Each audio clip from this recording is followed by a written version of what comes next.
Ya Rabbi bil Mustafa balligh maqasidana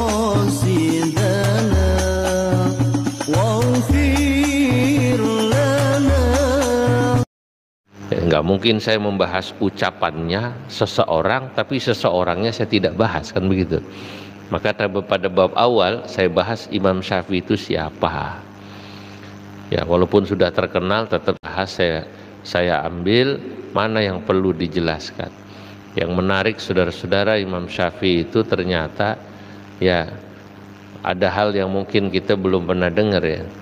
Beliau itu pernah jadi PNS, Kiai. Pernah Imam Syafi'i jadi ASN kalau bahasa kitanya, pegawai negeri gitu. Di sini ada yang PNS nggak ini? Nggak ada ya. Kalau nggak ada yang PNS berarti nggak ngikutin Imam Syafi'i itu. Imam Syafi'i pada jadi PNS sekitar 7-8 tahun hina sta'malahu walil Yaman, ketika beliau diangkat sebagai staf sus. Kalau bahasa sekarang staf sus itu. Staf susnya gubernur Yaman. Ya, di sono diangkat. Nah, disitulah kelihatan kecerdasan Imam Syafi'i.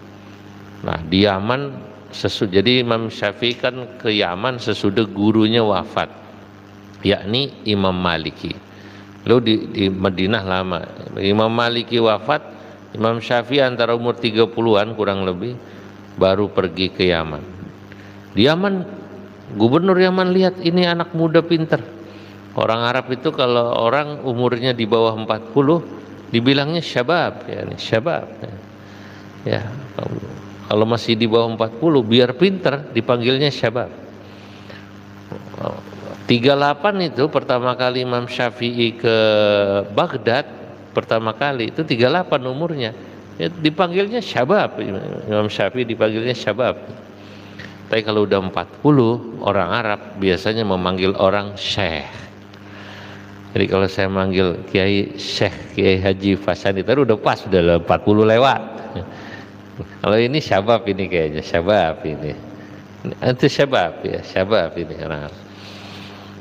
Itu Imam Syafi'i. Di Yaman itu Imam Syafi'i nanti di sini saya jelaskan juga pernah dituduh Syiah. Gara-gara beliau sering memuji keluarga Nabi, ahli bait Nabi. Nah, dituduh Syiah, ada yang hasut. Yang hasut kirim surat sama Harun ar-Rasyid, khalifah saat itu di Baghdad. Kata yang hasut, kalau kekuasaan Anda di Yaman tidak ingin hilang, ini orang-orang yang pengikut Syiah, pemuja Ali, katanya panggil aja. Di antaranya Imam Syafi'i disebut namanya sama yang hasut. Maka kemudian keluar syairnya Imam Syafi'i yang terkenal itu. Apa kata Imam Syafi'i? In kana rafdan hubbu ali Muhammadi falyashhadith thaqalani anni rafidhi. In kana rafdan hubbu ali Muhammadi, jika mencintai keluarga Nabi, keturunan Nabi, kok orang langsung dituduh Rafidah. Rafidah artinya Syiah. Kalau orang asal menyebut keluarga Nabi langsung dituduh sebagai Rafidah atau Syiah, falyashhadits thaqalani, tolong saksikan wahai seluruh jin dan manusia. Ats-tsaqalan maknanya jin dan manusia, anni rafidi, saya adalah Rafidah. Kalau perlu begitu, terserah dah. Kalau emang katanya asal gue bilang keluarga Nabi dikit-dikit Syiah, lu bilang Syiah terserah gitu, kata gitu. Itu kalau bahasa orang Betawinya gitu tuh Imam Syafi'i. Tapi Imam Syafi'i tidak balas. Beliau bilang ada orang pada dengki sama saya. Beliau sendiri yang kemarin saya sebut syairnya itu kan punya sifat luar biasa akhlaknya. Imam Syafi'i itu kalau ketemu orang yang hasud itu nggak ngebalas. Sebab beliau punya prinsip.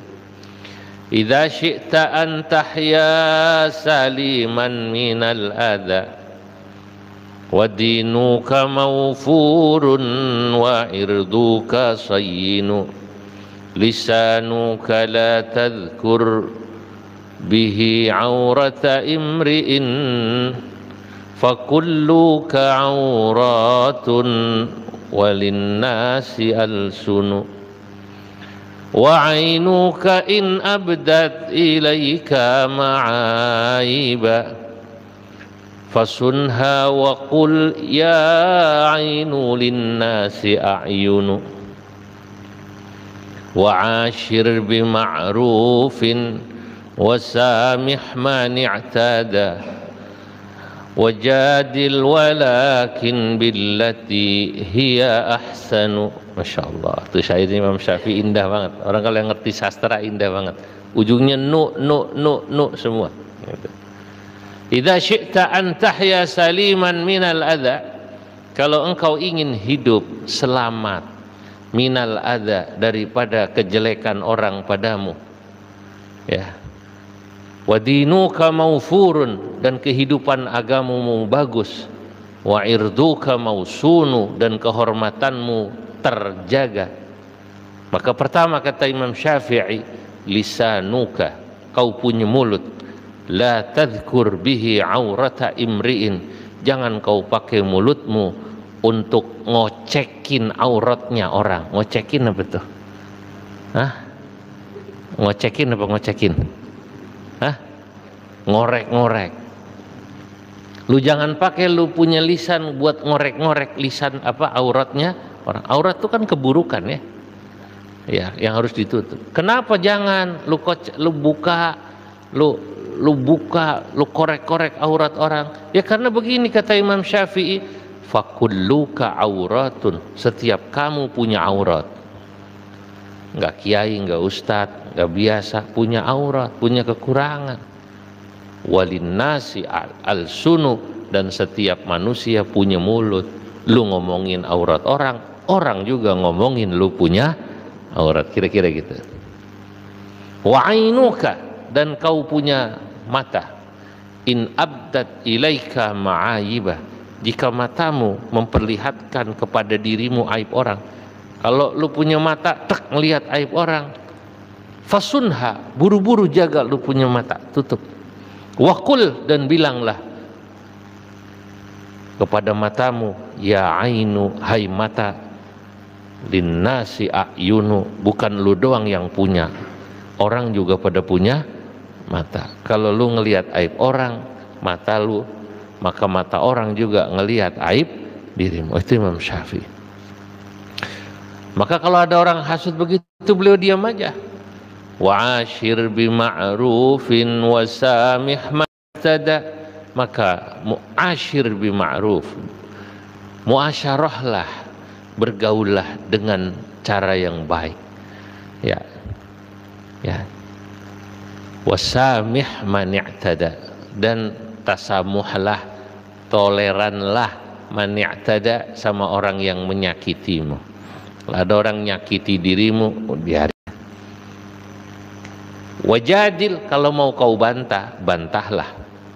Walakin billati hiya ahsanu, tapi bantahlah dengan cara yang ahsan. Indah sekali.